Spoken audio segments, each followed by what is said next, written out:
A'udzubillahi minasyaitonirrajim. Satu surat khusus tentang Al-Qadar. Qadar maknanya 3. Qadar artinya mulia. Rajulun lahu qadar. Orang itu punya qadar. Artinya dia punya kemuliaan. Lailatul Qadar, malam yang punya kemuliaan. Yang kedua, qadar artinya takdir. Inna kulla syai'in khalaqnahu biqadar.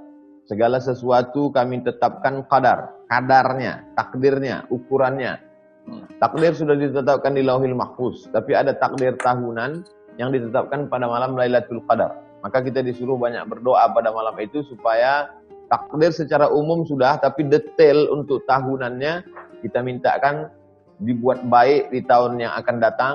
Maka malam-malam qadar, malam-malam mulia itu diminta yang baik-baik. Makna yang ketiga, qadar artinya sempit. Qudira alaihi rizquhu. Qadar, disempitkan rezekinya. Kenapa malam qadar itu disebut malam sempit? Karena tanazzalul malaikatu warruh. Malaikat-malaikat dan roh turun. Malaikat-malaikat turun. Andai malaikat itu dalam bentuk fisik seperti kita, ada darah, ada tulang, ada bulu, ada daging, ada kulit, maka dunia ini sempit. Karena fisik ini mengambil tempat. Tapi karena malaikat itu diciptakan dari nur, nur adalah cahaya.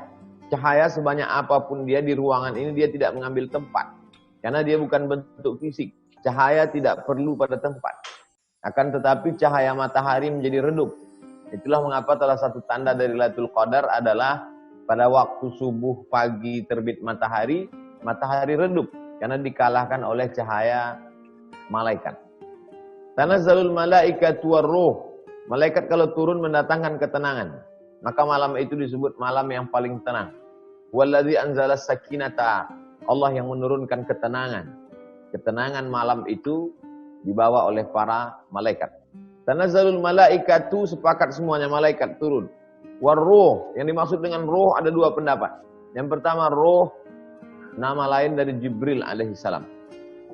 Tanazzalul malaikatu warruh, makna ruh di situ adalah makna kedua, artinya ruh-ruh orang beriman, orang soleh diizinkan Allah Subhanahu wa taala. Karena ruh itu dalam genggaman kuasa qudrat iradat Allah Subhanahu wa taala. Lailatul Qadar hanya ada pada umat Muhammad sallallahu alaihi wasallam. Tidak ada pada umat Nabi Ibrahim, tidak ada pada umat Nabi Musa, tidak ada pada umat Nabi Isa. Kronologis turunnya Lailatul Qadar ini adalah ketika Nabi Muhammad SAW bercerita tentang 4 orang. 4 orang soleh pada zaman Bani Israel, malamnya qiyamul lail, tidak tidur, siangnya jihad fisabilillah. Matinya mati syahid. Tidak berbuat maksiat kepada Allah 80 tahun, tarfata ainin. Walau sekedip mata tak pernah buat dosa. Mendengar cerita itu para sahabat bersedih. Karena umur tidak mungkin sampai lebih 80 tahun. Kalaupun lebih jarang-jarang. Dan kemudian andai sampai umur 80 tahun, malamnya tetap tidur. Siangnya tetap mencari nafkah. Sementara ada orang yang umurnya 80 tahun lebih, tidak tidur malam, dan siangnya jihad fisabilillah. Maka untuk menghibur umat Muhammad SAW, Allah turunkan surat ini. Inna anzalnahu fi lailatul qadar. Kami turunkan Al-Quran itu pada malam qadar. Wa ma adraka ma lailatul qadar. Tahukah kamu apa malam qadar itu? Lailatul qadri khairum min alfi syahri. Lailatul qadar lebih baik daripada 1000 bulan. 1000 bulan itu lebih dari 80 tahun. Itu korelasi antara kisah 4 orang Bani Israel itu dengan penyebutan kata alfi syahri, 1000 bulan. Tapi ada makna kedua. Kenapa dipilih kata 1000 bulan? 1000 bulan lebih 80 tahun. 1000 bulan adalah angka tertinggi dalam hitungan bahasa Arab. Arab itu tidak ada sejuta. Makanya orang Arab menyebut sejuta itu alfu-alfu. Alfu 1000, alfu 1000. Alfu-alfu nolnya jadi 6. Alfu-alfu, 1000-1000. Alfu-alfi, 1000-1000.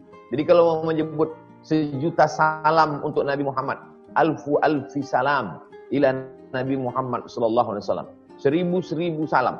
Maka angka tertinggi maksudnya bukan 80 tahun, tapi lebih daripada itu semua, puncak tertinggi adalah malam Lailatul Qadar.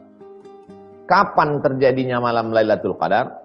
Maka banyak sekali pendapat para ulama. Disusun oleh Imam Abul Fida Ismail Ibnu Katsir. Nama tafsirnya tafsir Al-Quranil Azim. Sudah ada terjemahan bahasa Indonesianya. Silakan lihat di pembahasan surat Al-Qadar. Ada yang mengatakan mengatakan Lailatul Qadar malam pertama. Ada yang mengatakan Lailatul Qadar malam ketiga. Ada yang mengatakan Lailatul Qadar malam kelima. Ada yang mengatakan Lailatul Qadar. Banyak sekali pendapat. Ada yang mengatakan Lailatul Qadar malam ke-17. Berdasarkan firman Allah, "Wa ma anzalna ala abdina yaumal furqan yaumal taqal jam'an." Al-Quran yang kami turunkan pada malam bertemunya dua pasukan besar. Bertemunya dua pasukan besar itu hari Jumat tanggal 2 Ramadan, tanggal 17 Ramadan tahun 2 Hijrah. Masing-masing punya argumentasi dalil. Lalu yang mengatakan 10 terakhir Ramadan, mana dalilnya? Hadis Nabi. Taharru lailatul qadri fil ashril awakhir min Ramadan. Carilah Ramadan itu di 10 terakhir. Lalu kemudian cari yang di witir, ganjil-ganjilnya. Tapi kesimpulannya secara keseluruhan adalah ini motivasi kita supaya kita isi malam-malam Ramadan itu dari malam pertama, kedua, ke-17, 18, 20, 21 sampailah akhir Ramadan. Dan andai kita bertemu dengan malam Lailatul Qadar itu sebetulnya apa? Apakah setelah ketemu Lailatul Qadar kita menjadi orang yang tukang cerita Lailatul Qadar? Atau jadi orang yang amat sangat sombong karena sudah ketemu, orang lain enggak ketemu? Maka sesungguhnya Lailatul Qadar adalah cara Allah Ta'ala supaya umat manusia menghidupkan malam-malam Ramadan. Ada semangat untuk mengejar door prize, mengejar surprise, mengejar kejutan, diisi setiap malam. Dan kemudian ketika sudah mendapat, merasakan ada perubahan. Begitu kata Imam Fakhruddin Ar-Razi, meninggal tahun 606. Nama tafsirnya tafsir Al-Kabir. Kabir besar, karena tafsirnya paling besar, lebih 1 meter panjangnya. Abad ke-6, ke-7 Hijrah. Beliau berkata, Allah rahasiakan, tidak ada yang tahu kapan itu orang mendapat haji mabrur. Allah rahasiakan, tidak ada yang tahu siapa dapat sholat wusta. Allah rahasiakan, tidak ada yang tahu siapa dapat doa 1 titik makbul hari Jumat. Allah rahasiakan, tidak ada yang tahu siapa yang dapat taubat nasuha. Allah rahasiakan, tidak ada yang tahu siapa dapat Lailatul Qadar. Apa manfaatnya? 2. Yang pertama, supaya kita tetap bersemangat tiap bulan, tiap tahun, tiap malam.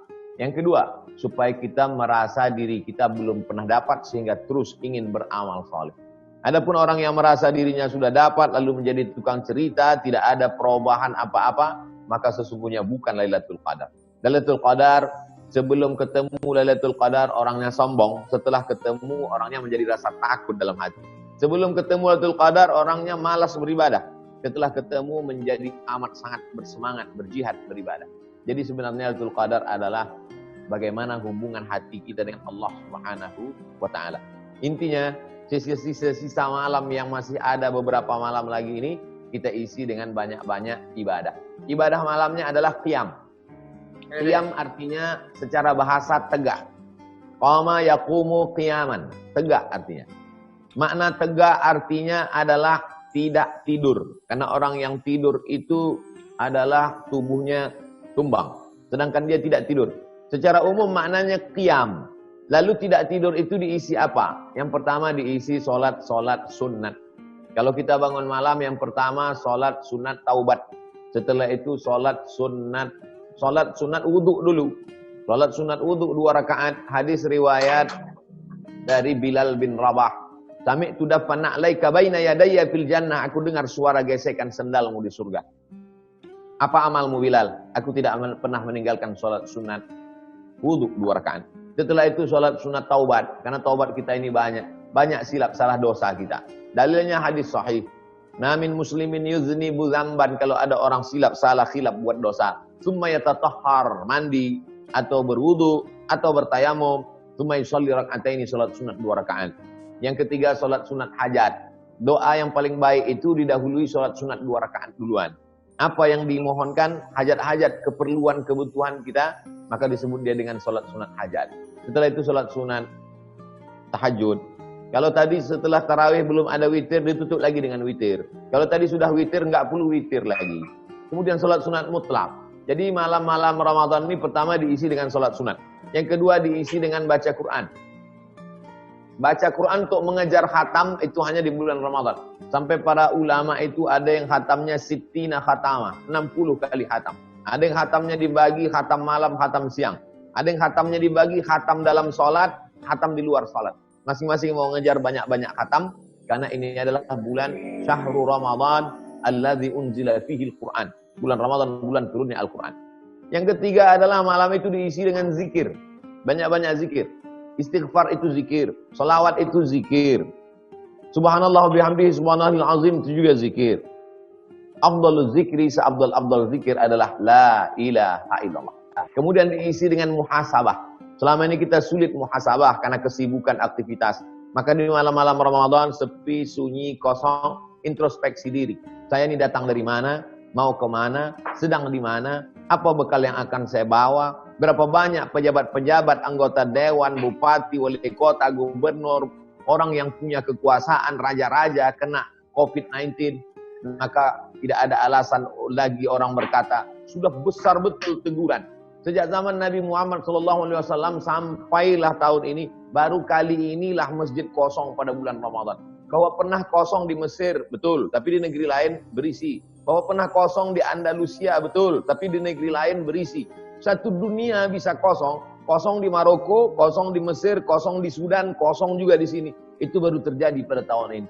Teguran besar luar biasa. Makanya kalau ada orang belum juga taubat, satu-satunya yang buat dia taubat cuma kiamat dan mati saja.